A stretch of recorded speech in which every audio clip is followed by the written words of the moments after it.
Voces que generan opinión en Mesa de Noticias. Y le vamos a dar la bienvenida a nuestro columnista, como todos los lunes, cada 15 días. A veces nos traspapelamos, a veces viene un lunes, todos los lunes. Pero aquí estamos. Ahí ya lo vemos conectado en nuestro locutorio virtual, nuestro Lucas Serrano. ¿Cómo estás, Lucas? Bienvenido. Hola, Lucas. Hola, buenos días, gusto de estar acá, ¿cómo están? Hoy suenas estupendo, le va a encantar a nuestro Fabián, va a estar feliz. Qué bueno. Oye, Lucas, se viene una semana intensa. Estábamos nosotros revisando los números de la Academ, se terminaron los Juegos Panamericanos y ahora entramos ya de lleno a todo lo que es nuestro proceso constitucional. Sí, bueno, eso es bien interesante. Ya tenemos borrador relativamente definitivo, o sea, ya es definitivo. Y nuevamente vamos a entrar en la vorágine de tener que enfrentarnos a una elección que viene nuevamente cargada y probablemente vamos a volver a tener un ambiente algo más o menos tenso al respecto, pero no tanto como fue el plebiscito anterior, pero sin duda alguna ya que se quedarán 7 semanas, 6 semanas para la elección, ya ligerito, estamos a unos 11 días para que inicie la campaña y obviamente las fuerzas políticas ya tomaron o han ido tomando poco a poco su postura y lo que hemos visto en las encuestas a propósito es que esta nueva propuesta de constitución, al igual que la propuesta anterior, la tiene algo difícil. Quizás las encuestas, incluso con la propuesta anterior, eran un poquito más bondadosas que las que están siendo con esta. Obviamente en estas 7 semanas, quienes estén a favor tienen, sobre todo si es que se quieren inmolar un poquito en el proceso, van a tener tiempo o algo de tiempo para tratar de revertir la situación, pero obviamente nuevamente nos encontramos en una posición donde parece todo a todas luces que el rechazo corre con la ventaja, perdón, el en contra. Y en ese sentido, la verdad es que la invitación que hay que hacer es nuevamente a llamar a las personas a votar y sobre todo a informarse al respecto sobre esta nueva propuesta de constitución que obviamente es bastante distinta que la propuesta anterior. Sin embargo, a mi juicio tampoco es tan distinta a la propuesta, a la constitución actual que nosotros tenemos. O sea, obviamente tiene sus bemoles, tiene sus matices, tiene cosas que hay que analizar y sobre todo a mucha gente le gusta sobreanalizar ciertas cosas, pero tenemos alrededor de casi 200 artículos de esta nueva constitución que incluyendo sus disposiciones transitorias, que nuevamente y que tiene, a mi juicio, bastantes guiños, incluso habla de que, como de hecho ahí estamos mostrando, la dignidad humana está central, artículo 1, que es inviolable y en la base del derecho. También en el mismo artículo 1, numeral 3, el Estado de Chile es social y democrático de derecho, o sea, el hecho de reconocer un Estado democrático un poco más abajo. Se habla de la interculturalidad, también reconoce paridad entre el hombre y la mujer, aunque solamente paridad de ingresos, lo menos en las elecciones, pero reconoce que no hay discriminación y el Estado de Chile protege la igualdad entre el hombre y la mujer.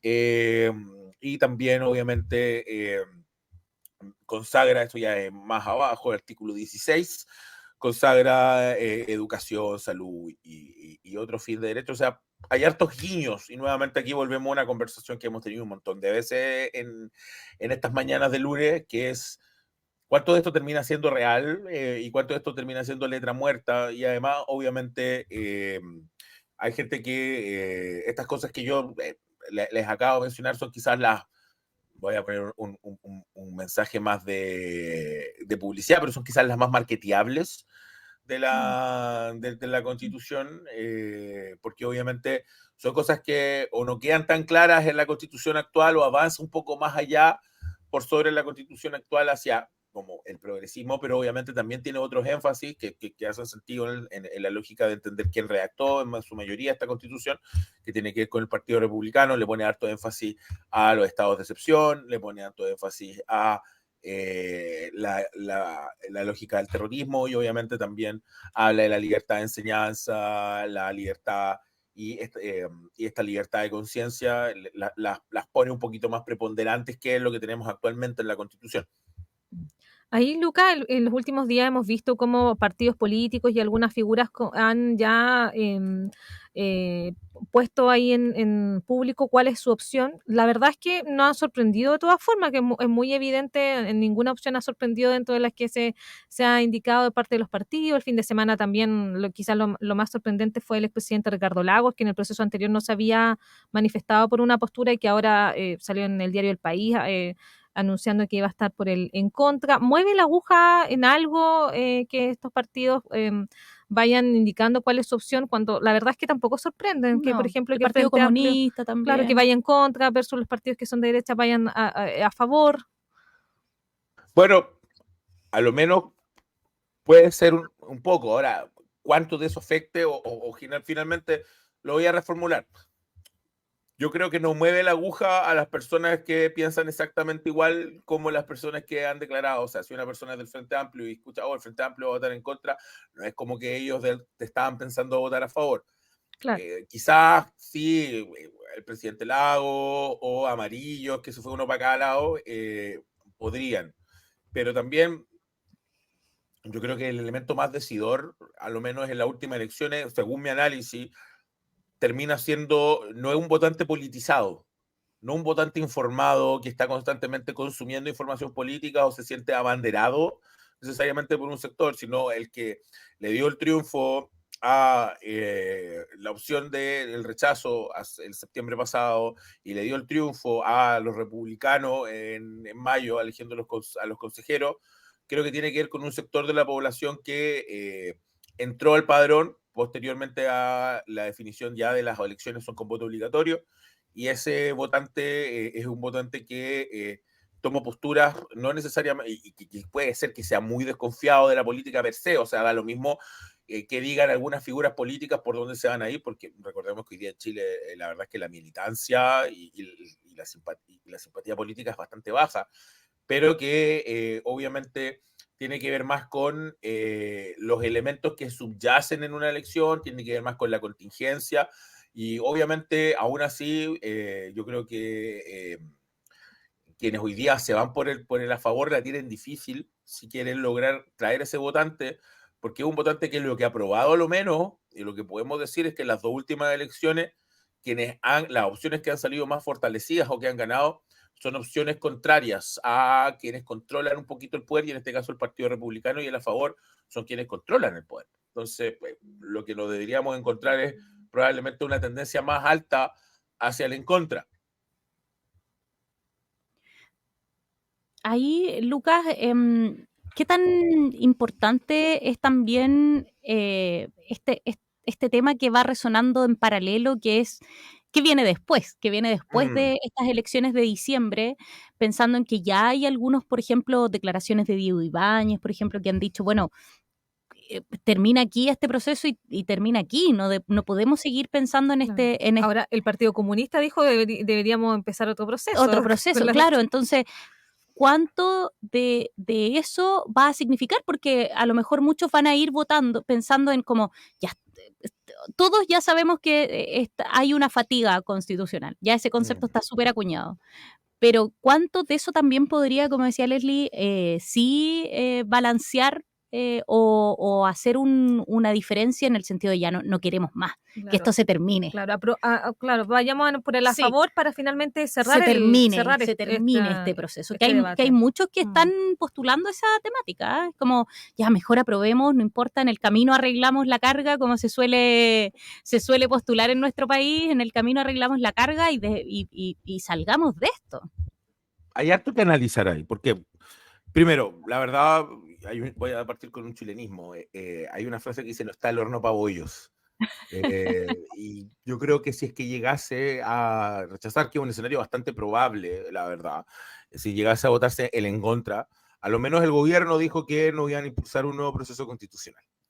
Y hace sentido en la lógica de lo que le desgastó el primer proceso constitucional. Yo creo que hipotecó todo el apoyo más transversal de Gabriel Boric, dejándolo hoy día en un apoyo que es más o menos de base. O sea, el apoyo de Gabriel Boric tiene que ver con la gente que siempre va a apoyar a Gabriel Boric, pero todo ese apoyo como distinto, como más amplio, yo creo que lo perdió en ponerse detrás del proceso anterior.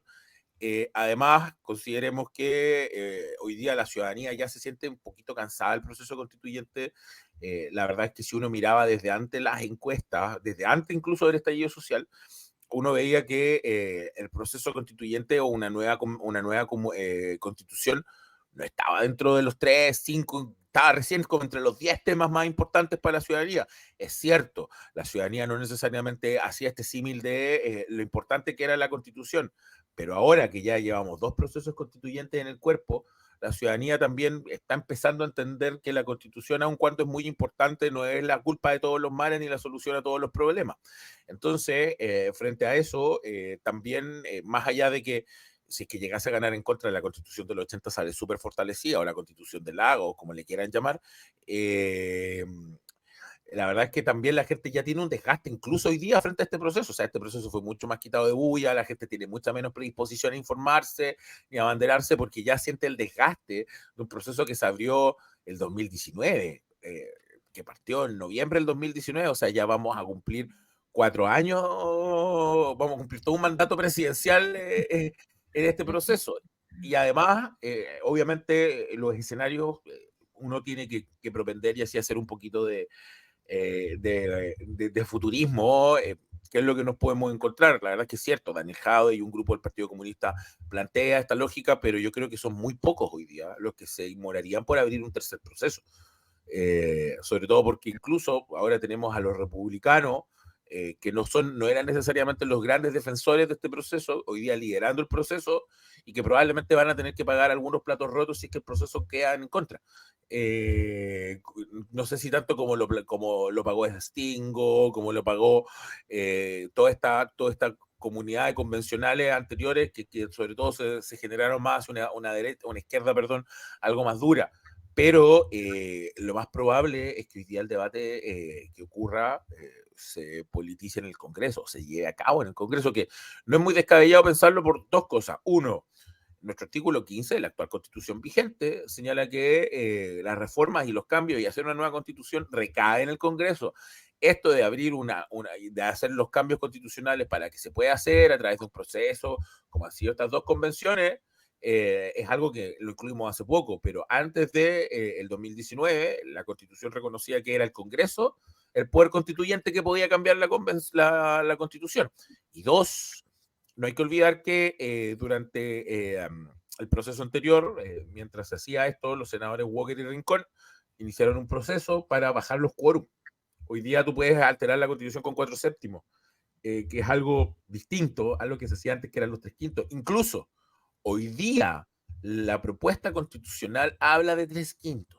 Entonces, incluso la actual constitución parece ser que va a ser más fácil de modificar que la constitución que tendríamos si es que se gana el a favor. Entonces, eso también igual genera una lógica de, va a depender ahí los gustos de cada uno, es cierto, ese es un argumento que uno escucha, dice, bueno, es que, ¿sabes qué? Esta es una constitución que se parece bastante a la que tenemos, obviamente tiene sus matices y sus bemoles, entonces no le demos más vuelta, con esto cerramos, y para muchos era uno de los grandes problemas de la constitución, más allá de lo que decía, la legitimidad de origen incluso, porque no digamos que hartas veces incluso la misma Concertación nos recordó que era la constitución de Ricardo Lagos, sobre todo cuando hicieron los cambios, después como que se les olvidó un poquito. Pero es un argumento decir, bueno, aquí no tenemos una constitución tan mala o tan loca o tan descabellada, es una constitución relativamente aterrizada que cumple con las normas jurídicas, que además no altera mucho y no podía alterar mucho por los márgenes constitucionales, por lo tanto podría ser relativamente inofensivo y con eso dejamos, porque probablemente si es que gana el rechazo vamos a entrar en una, o el en contra, vamos a entrar en una etapa donde la herida constitucional no se va a cerrar. Y los mitos de un sector como del otro sector sobre las propuestas que nos farriamos no se va a cerrar. Entonces, también eso es un argumento bastante alusivo. Por lo tanto, yo creo, a mi juicio, lo que nos debería convocar a cada uno de nosotros no es tomar la posición que alguien nos diga, tenéis que votar en contra, tenéis que votar a favor, sino hacer 2 cosas. Primero, lo que siempre hemos dicho acá, leer e informarse, hacer las dudas pertinentes en lo que no entienda. Y 2, hacerse la reflexión de cuáles serían los argumentos suficientes para votar a favor o para votar en contra. porque obviamente argumentos van a haber, como también los hubo en la elección pasada, hoy día hay un montón de razones por las que uno podría votar a favor o en contra. Lo importante es que uno tenga claro por qué.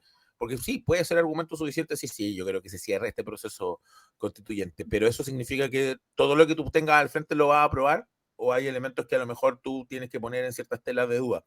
Lo que sí, obviamente, esta propuesta constitucional es una propuesta jurídicamente bien pensada, en el sentido de que es una estable y que no va a alterar el Estado mismo, y no podía, como les decía, pero obviamente hay un montón de razones que pueden llevar a muchas personas a rechazar frente a este proyecto o a votar en contra frente a este proyecto. Por lo mismo, desde la instancia de usted hacerse su propia opinión y tomar la decisión que crea que es mejor, no para usted, sino para la sociedad chilena, este próximo 17 de diciembre. Tenemos tiempo, probablemente vamos a hablar más acabadamente de esto en algunas columnas que vendrán a futuro. Así es, por supuesto que vamos a abordar esta temática porque nos quedan semanas y Lucas Serrano siempre le está tomando el pulso a la contingencia de nuestro país, política, etcétera. Lucas, gracias por venir a comenzar la semana junto a nosotros acá en Mesa de Noticias. Siempre un gusto, que estén muy bien y que tengan buena semana. Tú igual. Que estés muy Gracias, bien. Lucas. Bueno, ahí lo tenemos. Chao, Lucas. Tal como decía nuestro columnista, la idea es informarse, hacerse uno su opinión, buscar quizás a los expertos, si es que a lo mejor hay temas que no entendemos o nos quedan un poco grandes, pero de todas maneras tratar de informarse lo más posible de aquí a las elecciones de diciembre. Así es, quedan un poquito menos de 6 semanas finalmente para este plebiscito, y que ojo que es obligatorio y que ahora también tenemos la inscripción automática, por lo tanto también va a haber un grupo importante de votantes que, claro, no son los tradicionales o no son quienes están más cercanos quizás al ámbito político, así que ellos también van a tener que acudir a las urnas, si no, por supuesto, se exponen a sanciones. Así es.